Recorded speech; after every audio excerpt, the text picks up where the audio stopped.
রামকে আমরা দেবতা হিসেবে মানি এবং বিষ্ণুর অবতার বলে মানি।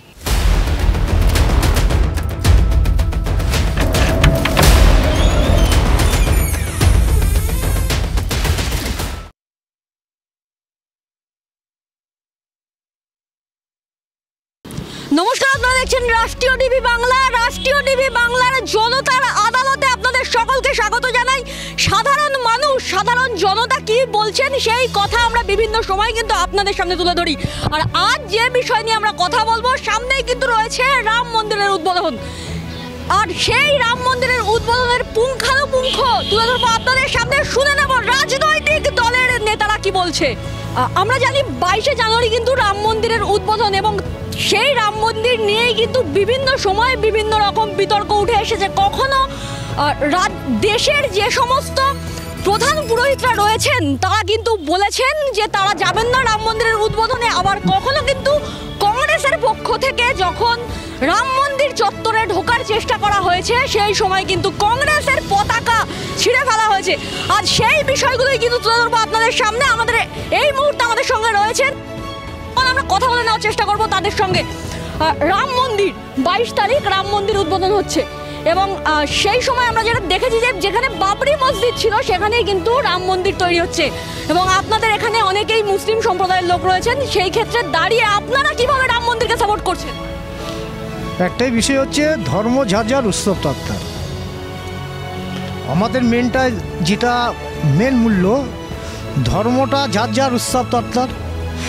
রাম মন্দির ছিল, বাবরি মসজিদ ছিল, সেটা আমরা বলতে পারবো না। সেটা কোর্টের থেকে রায় হয়েছে, রাম মন্দির বানাচ্ছে। পরবর্তী ঘটনায় দেখা যাচ্ছে যে কোর্টের রায় যেটা হবে আমাদের সবাইকে মেনে নিতে হবে। কোর্টের রায়তে সেটা হচ্ছে, তো সেটা যদি হয় তাহলে আমাদের মেনে নিতে বাধ্য। কোর্টের রায় হলে কিন্তু সাধারণ জনগণ মেনে নেবেন যে বাবরি মসজিদের জায়গায় কিন্তু রাম মন্দির হচ্ছে। চলে যাবো আরেক দলের কাছে। এই যে বিজেপির যে রাজনীতি, সেই রাজনীতি কি কোনোভাবে গিয়ে এতদিন পর্যন্ত হিন্দু রাষ্ট্র বলে বিজেপি যে প্রচার করতো, সেই প্রচার আবারও কি ভোটের আগে সেই যে ধর্ম নিয়ে রাজনীতি, সেই রাজনীতির ছবি উঠে আসছে না? দেখুন, আমরা একটা কথা পরিষ্কার বলি, মন্দির থাকবে মন্দিরের জায়গায়, মসজিদ মসজিদের জায়গায়। মন্দির আর মসজিদ কোনোদিন রাজনীতির অঙ্গ হবে না। আমরা ভগবান শ্রী রামচন্দ্রের কথা জানি, আমরা বলি উনি মর্যাদা পুরুষোত্তম রাম। আমরা রাম পুজো করি, রামকে আমরা দেবতা হিসেবে মানি এবং বিষ্ণুর অবতার বলে মানি। আমরা আমাদের মহাত্মা গান্ধী কিন্তু বলেছিলেন রামের কথা, রাম রাজ্যর কথা, কিন্তু রামকে সামনে রেখে রাজনীতি, রামকে ছবি দিয়ে ভোট চাওয়া, এগুলোর আমরা বিরোধিতা করছি।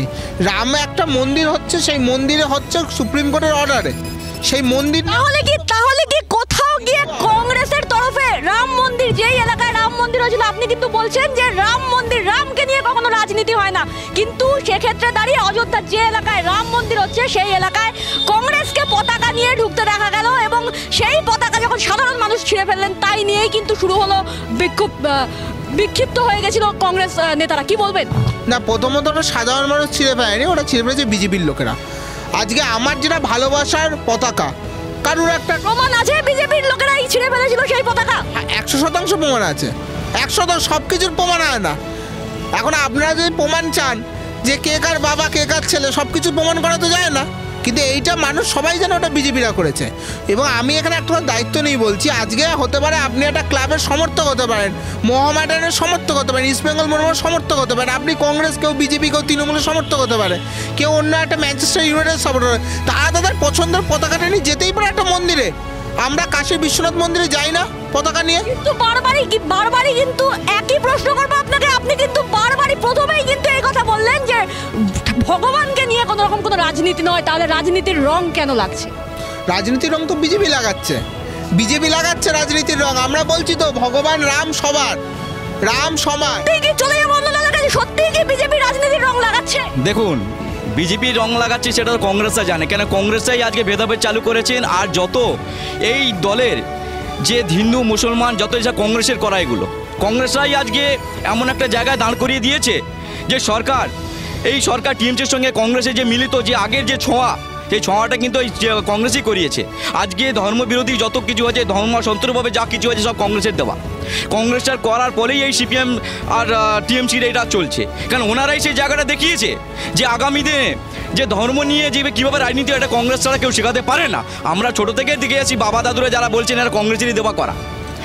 এখানে রামের জায়গায় রাম ঠিকই আছে, যে জমি নিয়ে চলছে সে জমি আমরা উচ্চ আদালতের যে অন্য আদালত যেটা আমাদের মানে বিচারিত করেছেন তাকে মুসলিম সম্প্রদায়ের মানুষ মেনে নিয়েছেন, এখানে কোনো নেই। কিন্তু হিংসার রাজনীতি থেকে শুরু করে এখানে যত ধার্মিক যা শুরু করেছে কংগ্রেসের দেওয়ার। তার মানে কি আপনি কোথাও গিয়ে বলতে চাইছেন বরাবরই কংগ্রেসের তরফে হিংসার রাজনীতি করা হয়? 100% এখানে কেন আমি বলছি কংগ্রেস যদি হিংসা রাজনীতি না করতো তাহলে রাজীব গান্ধী গিয়ে তালাটা খুললো কেন? ওই তো হিংসাটা লাগিয়ে দিল, তালাটা খুললো, তখনই হিন্দুরা গিয়ে বলছে রাম আছে, কত কিছু হয়েছে, রাম আছে ওইখানে, আমাদের রাম আছে। যেহেতু ওই তালাটা যখন বন্ধ ছিল তখন কোনো হিংসা ছিল না, কোনো কিছু ছিল না, নামাজ পড়তো, মানুষ যেত, সব ছিল। রাজীব গান্ধী গিয়ে যখন তালাটা খুলে দিল তখন থেকে বিপদ শুরু হলো। মানুষ এ বলছে বাবরি মসজিদ, ও বলছে রাম আছে, হিলিয়ে ক্যাচাল। কংগ্রেসটাই শুরুটাই ক্যাচালটা করে। কি বলবেন? বলছে কংগ্রেসরাই ক্যাচালে শুরু করেছে, কি বলবেন? দেখুন, ওনারা এখন ওনাদের বক্তব্য বলতে পারে, তবে আমি একটা কথা এখানে পরিষ্কার বলছি, যারা এখানে এসছেন তাদের কত করে টাকা দিয়ে বিজেপি পাঠিয়েছে আমাদের জানা নেই। কারণ এই মানুষগুলো বারাসাতে বিজেপি করে বলে আমি কোনোদিন দেখিনি, বা আমি কোনোদিন জানি না এরা কোনোদিন বিজেপি করতে কোনো জায়গায়। তার মানে কি কোথাও গিয়ে এরা আদৌ বিজেপি, তার মানে কি কোথাও গিয়ে বলছেন, বিজেপি টাকা দিয়ে লোক কেনে, বিজেপি টাকা দিয়ে লোক কেনে তো, বিজেপি টাকা দিয়ে আইটি সেলের লোক পোষে, বিজেপি টাকা দিয়ে জোন দিয়ে লোক পাঠায়, মিটিং মিছিল সবাই জানে। আপনারা কি টাকা দিয়ে ভাড়া করে এসেছেন? আমরা দেশের জন্য এই প্রধানমন্ত্রী ছাড়া অন্য লোক ছিল যখন মনমোহন সিং, রাজীব গান্ধী, ইন্দিরা গান্ধী 34 বছর সিপিএম রাজ করেছে যখন, তখন বলেছে গরিবি হাটাও। ইন্দিরা গান্ধী বললো গরিবি হাটাও, মনে এখন সিপিএম একটা পয়েন্ট পেরে গেল যে গরিবি হাটাও মানে এই দেখো গরিব তাড়িয়ে দেবে ভাই, আমাদের ভোটটা আমাদের দাও। কংগ্রেস সিপিএম ওরাই এক, ওরাই। আজকে যা পরিস্থিতি কংগ্রেসের তো কিছু নাই, ওনাকে দেখবেন রাস্তার লোকরাও চিনতে পারছেন যে কংগ্রেস কোন জায়গায়। আজকে অধীর চৌধুরী বাবাটা আপনি দেখুন, উনি যে দাঁড়িয়ে আছেন আজকে কংগ্রেস বলে তার পরিচয় আমরা তো দেখিনি, কিন্তু আমরা ভারতীয় জনতা পার্টির স্থানীয় কর্মী এবং ভারতীয় সাংগঠনিক জেলার আমরা প্রেসিডেন্ট, সেটা আমাদের গর্ব। উনি কোথা থেকে এসেছেন সেটা আমরা জানি না, কিন্তু বিজেপি উনি না থাকলে দেশ বিক্রি হয়ে যাবে। বিজেপি সরকার যে টাকা খায় বা টাকা দিয়ে তৈরি করে আদৌ আমরা তো জানি না, হতে পারে কংগ্রেস করতে পারে এটা। মোদিজি না থাকলে দেশ বিক্রি হয়ে যাবে, তাহলে কোথাও গিয়ে কেন বেসরকারীকরণ হচ্ছে, কি বলবেন? প্রশ্ন করতে চাচ্ছি, এই যে বিভাজন সৃষ্টির যে কথা বলা হচ্ছে এখানে আলোচনা, বাবরি মসজিদ ভেঙেছে কোন সময়? নরসিংহ রাও তখন প্রধানমন্ত্রী। একটা এভিডেন্স দিতে পারবে একটা গুলি চলে গেছে? তাহলে বারবার বিজেপির কথা বলা হচ্ছে। ওই যে সম্পত্তিটার উপরে যে বাবুরে রামলালা যে হলো, দুটো প্লট আছে আমার কাছে নথি আছে, বলছে বিজেপি 14 সাল থেকে 6 সালে জোড়া প্যাট দেখবে, বলতে ভাড়া। তাহলে না ওনার কাছে কথা হবে না। যদি ওনাদের কাছে কোনো নথি থাকে, সুপ্রিম কোর্টে তো মামলা চলছে, আমাদের দেখেও লাভ নেই, আপনাদের সামনে দেখেও লাভ নেই। যে কোনো মানুষের উচিত, সেটা আমি মনে করি ধর্মের বলে না, যে কোনো আপনার কাছে যদি কাগজ থাকে, সেটা আপনি কোর্টে জমা দিন, কোর্ট সেটা দেখবে। সেটাকে আপনি দেখতে পাই নাকি? কোর্টে সেটা আপনি কাগজ জমা দিন, আমাকে কাগজ দেখাই। আমি বলছি সংবিধানের উপরে দাঁড়িয়ে বলছি, কোর্টে নিয়মিতভাবেই এটা সিদ্ধান্ত নিয়েছে, এখানে কোনো রকম ভাবে কোনো অসুবিধা কিছু নাই। আমি যুক্ত পেপাস আছে, না ঠিক আছে, আমার ভোট সংক্রান্ত পরিষেবা যেটা দেওয়া। আজকের দেখো যতগুলো দল আছে ভারতবর্ষে, এই কংগ্রেস থেকে ভেঙে হয়েছে, তা কংগ্রেসের কি অস্তিত্ব আছে? বিভাজন সৃষ্টি করে দলে ক্ষমতায় থাকতে চায়। আমরা মুসলিম বুঝি, এই বিভাজন আমরা তুলে দিতে চাই। নরেন্দ্র মোদীর এই যে নেই খানে নেই দেঙ্গে পরিষেবা, যেটা উজ্জ্বল প্রকল্প, গ্যাস সিলিন্ডার কি বলুন? না উনি বলুন, উনি পুরো প্রকল্পটা বলুক, তারপরে আমি আসবো। কোনো প্রকল্প কি এই বাংলায় বলো সারা ভারতবর্ষে কোনো প্রকল্প কি মুসলমানের বাদ দেওয়া হয়েছে? মুসলমানের বাদ দিয়ে করছে? চাচা বলতে যাচ্ছে যে দেখুন, কোনো প্রকল্প কি বাদ দিয়ে হয়েছে মুসলমানদের? চাচা বলছে যে আমাদের যে মুদি যে কটা আছে সমস্যা, সেই কল্পনা ঘর থেকে শুরু করে আবাস যোজনা, ঘর থেকে শৌচালয় থেকে সমস্ত কিছু আমাদের মুসলিমকে দিচ্ছে। তা তো বলছে না যে কোনো মুসলিমকে দেবো না। 5 কেজি চাল দিয়েছে আমাদের, সেটা আমরা পেয়েছি। আবাস যোজনার ঘর পেয়েছি, শৌচালয় পেয়েছি, আমরা উজালা গ্যাসটা পেয়েছি, সমস্ত কিছু আমরা মোটামুটি আমরা মুসলিম আমরা পেয়েছি। আমাদের শুধু কি এই যে সমস্ত সুবিধা পাচ্ছেন এই সমস্ত সুবিধার জন্য আপনারা ভোট দিচ্ছেন? চাকরির প্রয়োজন নেই, চাকরির প্রয়োজন আছে। আমরা যেমন দেখা যাচ্ছে যে আমাদের শুধু এই যে ওনারা দেশে কি চাকরি আছে?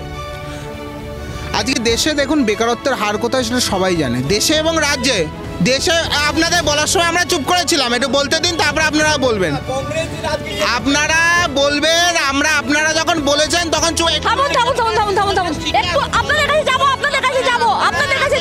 দাদা আপনাদের কাছে যাবো নইলে আমরা চলে যাই, আপনারাই তাহলে বলবেন। এবং সেখানে দেখুন আজকে পরিষ্কার, আজকে দেশে এবং রাজ্যে দু জায়গায় বেকারত্ব কোথায় সেটা আমরা দেখছি। এবং আজকে কোথায় মানুষের বেকারত্ব দেখুন না, যারা গান্ধী মূর্তির পাদদেশে বসে ধর্ণা দিচ্ছে, যারা যোগ্য শিক্ষক হওয়া উচিত, যাদের হাতে থাকা উচিত চক ডাস্টার, আজকে তারা গান্ধী মূর্তির পাদদেশে। তাহলে বেকারত্ব তো বাড়ছে বলেই তো হচ্ছে। এবং আজকে শিল্প কোথায়? পশ্চিমবঙ্গের কথাই ভাবুন না, আমি তো পশ্চিমবঙ্গের বাঙালি, আমি উত্তরপ্রদেশের রাম মন্দিরের দিকে পরে দেখবো, আগে আমি দেখবো আমার পশ্চিমবঙ্গের অবস্থা কী হচ্ছে। আশা করি যারা বিজেপিরও ভাই তারা প্রত্যেকেই নিশ্চয়ই বাঙালি, তারাও বাংলার দিকে তাকিয়ে কথা বলছে। আজকে পশ্চিমবঙ্গটার অবস্থা কোথায় গেছে? না দাদা, এটা আপনি ভুল বললেন। পশ্চিমবঙ্গ থেকে কিন্তু একাধিক লোক বিজেপির যে রাম মন্দির, আপনি যেটাকে বলছেন বিজেপির রাম মন্দির, অর্থাৎ অযোধ্যার যে রাম মন্দির, তার সামনে গিয়ে কিন্তু অনেক লোক দোকান দিয়েছেন এবং সেখানে কিন্তু অনেক লোকের কর্মসংস্থান। এটা কর্মসংস্থান অযোধ্যা হচ্ছে, আমি পশ্চিমবঙ্গের কথা বলছি। আপনি যদি এখন বলেন যে কোথাও কাশীর বিশ্বনাথ মন্দিরের সামনে গিয়ে বাটি হাতে ভিক্ষে করাটা কর্মসংস্থান, অযোধ্যার রাম মন্দিরের সামনে বা কোনো মসজিদের সামনে গিয়ে উনি বলছেন অযোধ্যার, একটু দাঁড়াবেন, উনি কিন্তু বলছেন অযোধ্যার রাম মন্দিরের সামনে যেমন কাশী বিশ্বনাথের মন্দিরের সামনে সাধারণ মানুষকে বাটি দিয়ে ভিক্ষা করে, অযোধ্যার রাম মন্দিরের সামনেও কিন্তু সাধারণ মানুষ বাটি দিয়ে ভিক্ষা করবে। কি বলবেন? না, ভিক্ষা করাটা তো জায়গা এখানে আসছে না। অ্যাকচুয়ালি তো উনি যেটা বলছে টোটালি রং বলছে। ধর্ম তো সবার জন্য, কিন্তু ধর্ম মসজিদও আছে, সেখানে ভিক্ষা করতে যায়। রাম মন্দিরের সামনে ভিক্ষা, কিছু লোক আছে ভিক্ষা করতেই পারে, একবারে যাদের নিম্নস্তর তাদের ভক্তি করতে পারে, সেই দিক থেকে ধর্মের কথা হচ্ছে না। বলুন, আমরা এখানে পরিষ্কার বলছি, এখানে কর্মসংস্থানের কথা হচ্ছে। আর হলো গ্যাস, 2014 সালে গ্যাসের দাম ছিল 450 টাকা। আজকে ওই দাদা কত টাকা দিয়ে গ্যাস কেনেন, আর দাদা যখন গ্যাস কেনেন, দাদার ঘরে যে আমাদের বৌদি আছেন, বৌদি আজকে কি বলে সেটা বৌদিকে গিয়ে ধরলে দাদা বলে দেবে। ফলে আজকে গ্যাস যারা কিনছে উনি জানে ওনার গায়ে কত লাগে, তাও উনি বলবেন। উনি বিজেপি করেন, অবশ্যই ওনারা বিজেপি করেন, শ্রদ্ধেয় লোক, ওনারা পার্টির স্বার্থে বলছেন। তলে তলে গ্যাস কেনার সময় কিন্তু পকেটে ওনারাও টান পড়ে, আমরা জানি। আচ্ছা, আমরা যে রাম মন্দিরে যে উদ্বোধন দিবস, অর্থাৎ 22শে জানুয়ারি কিন্তু আমরা দেখছি যে বিভিন্ন রাজ্যে, মোদি রাজ্য যেগুলো আছে, বিজেপি শাসিত রাজ্য যেগুলো রয়েছে, সেই সমস্ত রাজ্যে কিন্তু স্কুল কলেজ হাফ ডের জন্য বন্ধ করে দেওয়া হচ্ছে অথবা পুরোপুরি বন্ধ করে দেওয়া হচ্ছে। এমনকি কিন্তু শিক্ষার সঙ্গে কি কোথাও গিয়ে আপোষ করা যায়?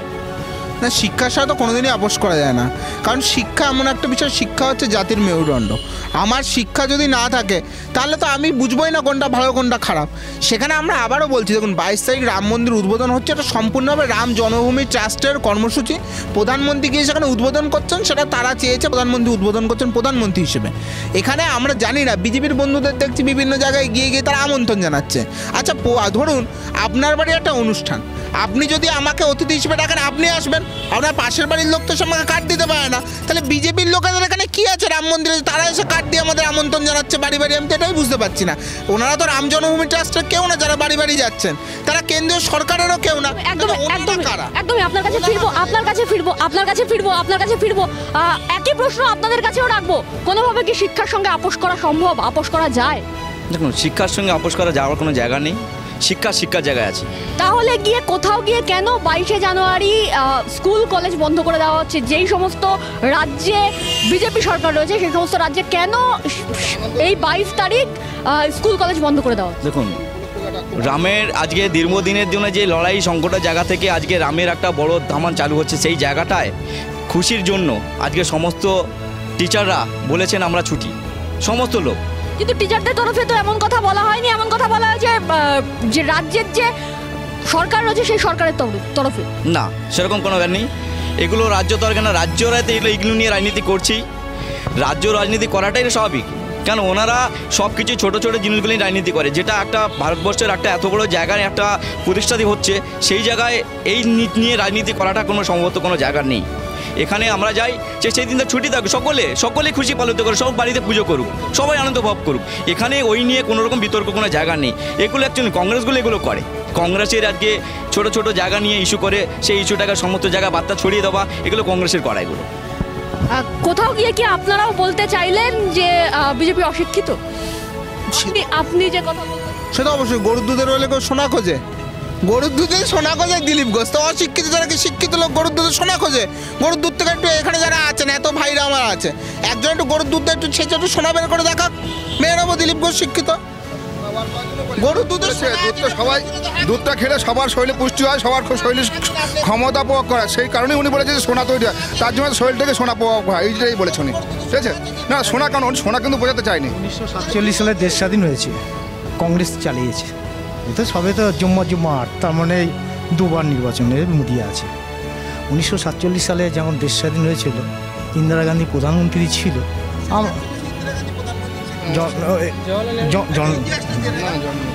যাই হোক, আমার ভুল হয়েছে ওটা বলা। তাহলে কি আবারও বলতে চাইছেন বিজেপি পড়াশোনা না করে রাস্তায় নামে? না, আমি ওনাকে বলছি না পড়াশোনা না করে, ভুলে গেছে হয়তো, একটু বেনলিয়া খেতে হবে, ভুল হতেই পারে মানুষ মাত্র। ব্রেনলিয়া খেতে বলছেন, কি বলবেন? ওনাদের কি খাওয়া দরকার? ওনাকে বলছি, আমি বলছি, আচ্ছা যাক, সরি, ওটা আমার ভুলেছি বলা। কংগ্রেসের পিরিয়ডে যখন ছিল তখন আমরা প্যাকেটে করে চাল এনেছি, ট্রেনে করে মারপিট করেছি, ধরেছে, মেরেছে, আমাদের খাবার জুটিনি, ভুট্টা কাউন্সিল সব খাবিয়েছে।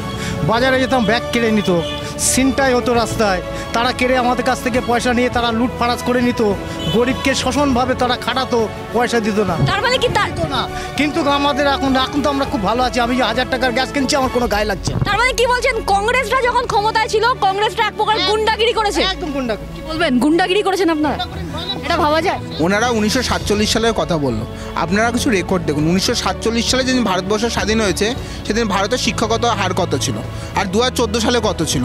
1947 সালে ভারতবর্ষে কটা এমস ছিল, আর 2014 সালে কতগুলো এমস ছিল? আজকে ইসরোর মতো প্রকল্প কারা করেছে, ভাগরা নাঙ্গাল কারা করেছে, একের পর এক কটা ইউনিভার্সিটি কংগ্রেস করেছে। এগুলো দেখুন, এগুলো ডেটা কথা বলবে। আমি কথা বলছি, উনি কথা বলছেন, উনি ওনার দলের কথা বলবে, আমি তার মানে কি ওনারা ডেটা ফলো কথা বলবে, ডেটা। আপনারা ডেটা ফলো করেন না? মনমোহন সিং যখন ছিল তখন গরুর গাড়িও আমরা চোখে দেখতাম না, এত নিচে লাভিয়ে দিয়েছিল আমাদের মাঠে, যে আমরা চাষ করে বাড়িতে আসবো, হাটে নিয়ে মালটা নিয়ে যাবো, সে বিক্রি করে সেই পয়সা পর্যন্ত আনতে পারবো। যখন মনমোহন সিং ছিল তখন কি আদৌ গরুর গাড়ি ছিল? দেশে গরুর গাড়ি চলতো সেই সময়টা? কি গরুর গাড়ির সময়? দেশে এখনো বহু জায়গায় গরুর গাড়ি চলে, বহু জায়গায় এখনো গরুর গাড়ি চলে, এবং কিছু কিছু কাজে গরুর গাড়ি অবশ্যই কাজে লাগে। গরুর গাড়ি থাকার সাথে মানে তখন দেশ পিছিয়ে ছিল, আর এখন সেখানে BMW এসছে বলে আমি জানি না এখানে কে BMW চলে, গরুর গাড়ি ছেড়ে কে BMW চলে, কে কাশ্মীরে জমি কিনেছেন, হয়তো ওনারা কিনে থাকতে পারে, আমরা তো পারিনি। আর আজকে দেখুন, মাথা পিছু অর্থনীতি বলে একটা কথা আছে, পার ক্যাপিটা ইকোনমি। আমি জানি না ওনারা এটা জানেন কি না, পার ক্যাপিটা ইকোনমি, মাথা পিছু অর্থনীতি 2014 আগে কত ছিল, আজকে কত আছে দেখে নিন, তাহলে বোঝা যাচ্ছে অর্থনীতি উন্নতি হয়েছে না অবনতি হয়েছে, জিডিপি উঠেছে না পড়েছে, দেখে নিন, তাহলে বোঝা যাচ্ছে অর্থনীতির কী ছিল। 2008 সালে যখন সারা পৃথিবী জুড়ে অর্থনৈতিক মন্দা হয়েছিল, তখন কিন্তু ভারতবর্ষে সেই অর্থনৈতিক মন্দা আটকে গেছিল। তখন ভারতবর্ষের প্রধানমন্ত্রী ছিলেন মনমোহন সিং, আর অর্থমন্ত্রী ছিলেন প্রণব মুখোপাধ্যায়। তার মানে কি ওনারা বলতে চাইলেন যে আপনারা দল বদলায়? না, টিএমসি না, সবাই থাকলে ভালো লাগতো, এই জন্য দুজন। না, ওনারা যেটা বলতে চাইলেন তার মানে কি এটা দাঁড়ালো যে আপনারা দল বদলান? ওনারা তো হারিকেন ধরে দেখতে হচ্ছে, আপনাদের হারিকেন ধরে যাচ্ছে। আচ্ছা, অর্জুন সিং কোন পার্টি?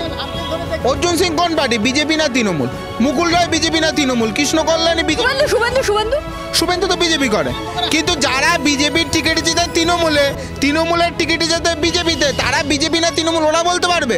আচ্ছা, সারা রাজ্যের মানুষ বলতে পারবে শুভেন্দু অধিকারীর ভাই আর তার বাবা বিজেপি না তৃণমূল? অর্জুন সিং বিজেপি না তৃণমূল? মুকুল রায় বিজেপি না তৃণমূল? কৃষ্ণ কল্যাণী বিজেপি না তৃণমূল? কে বলতে পারবে? এই বনগায় বিশ্বজিৎ দাস বিজেপির এমএলএ, তৃণমূলের জেলা সভাপতি, তাহলে আলাদা তো কিছু নেই। যে বিজেপির এমএলএ, তাহলে আমি দিদি ভাই প্রচেষ্টা করলাম যে আমার মুড আসছে না, কেন মুড আসছে না, এনাদের কিছু নেই, হারকেন ধরে খুঁজতে হচ্ছে, বাংলায় তো কিছু নেই। একটা ছিল কোথায়, ওটা মুর্শিদাবাদ না কোথায়, বাইরন বিশ্বাস, সে তো জিতে আবার টিএমসিতে পাল্টি মারলো, সেই জন্য আমার মুড আসছে না।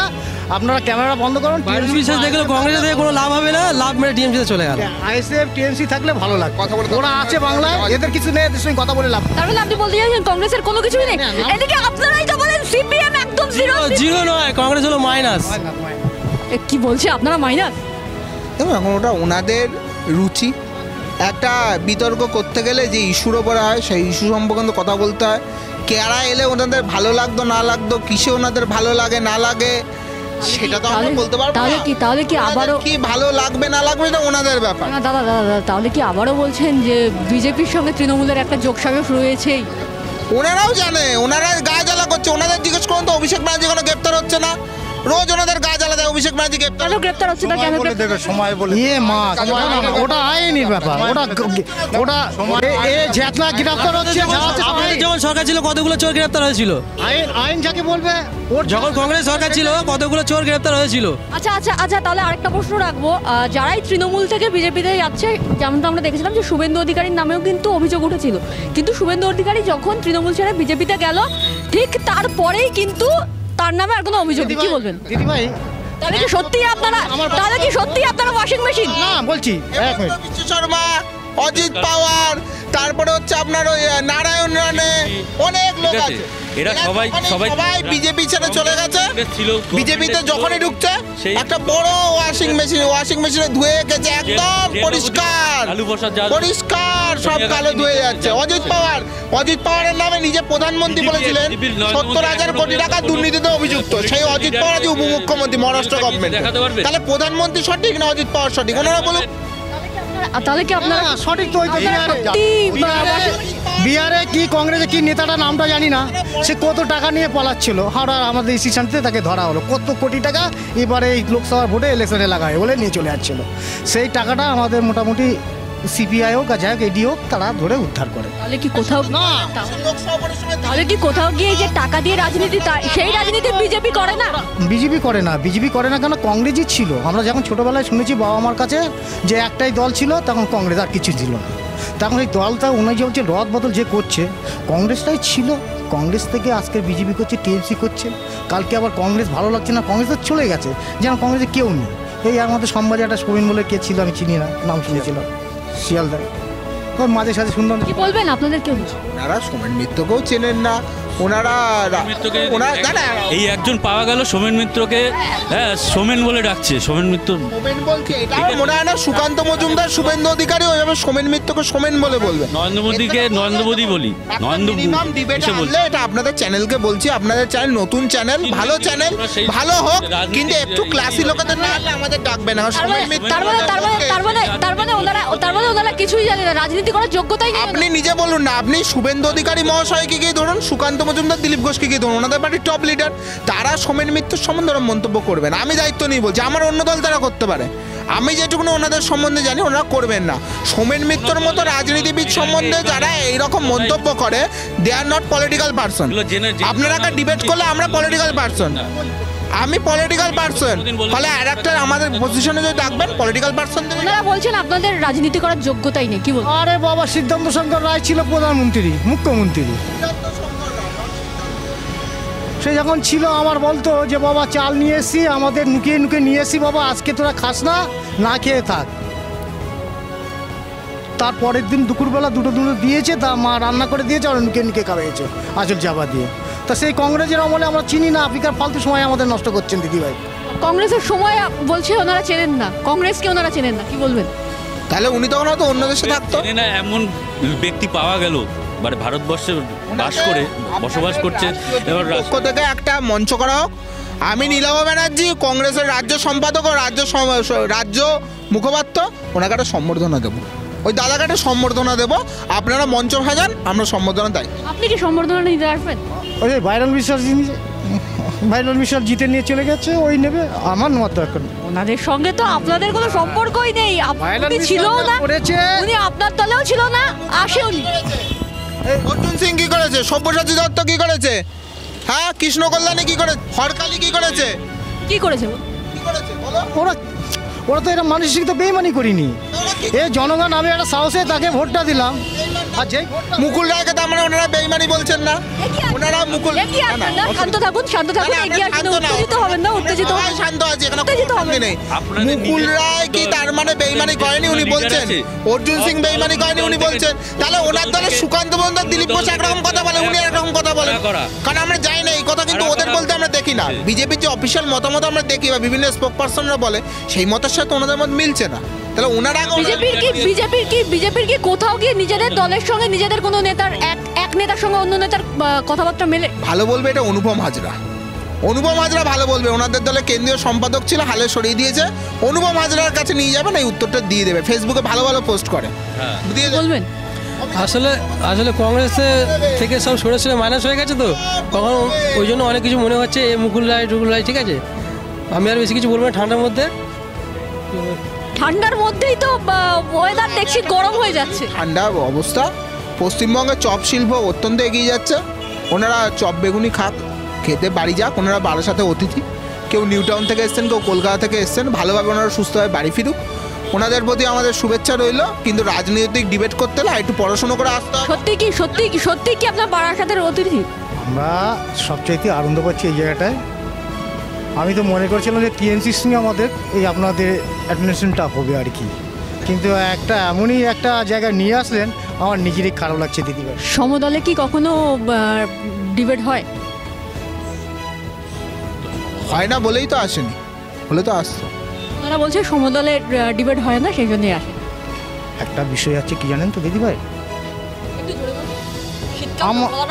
এই বারাসাত থেকে একটু ডাউনের দিকে গিয়ে যদি বলছি ভাই আমি কংগ্রেস করছি, আমার সঙ্গে আয়তো ভাই চারজনা, আমাকে তো সেখান থেকে এলাকায় বলবে তুই কংগ্রেস করছিস, তুই পাগল হয়ে গেছিস। এ মা তুই কি বললি কংগ্রেস, তুই পাগল হয়ে গেছিস। কংগ্রেসের সঙ্গে কি পাগল লোকেরা কথা বলে? যে পাগল সে সবাইকে পাগল খোঁজে। আপনারা কি পাগল? পাগল না হলে আজকে সারা বিশ্ব আজকে নরেন্দ্র মোদীকে সবাই বলছে যে এই হচ্ছে প্রধানমন্ত্রীর যোগ্য ভারতবর্ষ। সত্যিই কি পাগলের প্রলাপ? আমি তো বললামই তো, পাগল না হলে পাগল খোঁজে। এক কথা আর কতবার বলবো। একইতেই শীতের সন্ধ্যার তার মধ্যে কিন্তু আমরা দেখতে পাচ্ছি যে এই যে রাজনৈতিক তরজা কিন্তু একেবারে তুঙ্গে উঠেছে। আর এই যে জনতার আদালত নিয়ে কিন্তু আমরা ফিরবো আবার খুব তাড়াতাড়ি। সাধারণ মানুষ কি বলছে এবং রাজনৈতিক দলের নেতারা কি বলছে, নেতৃত্বরা কি বলছে, সেই ছবি কিন্তু তুলে ধরবো আপনাদের সামনে। ততক্ষণ সঙ্গে থাকুন, দেখতে থাকুন রাষ্ট্রীয় টিভি বাংলা।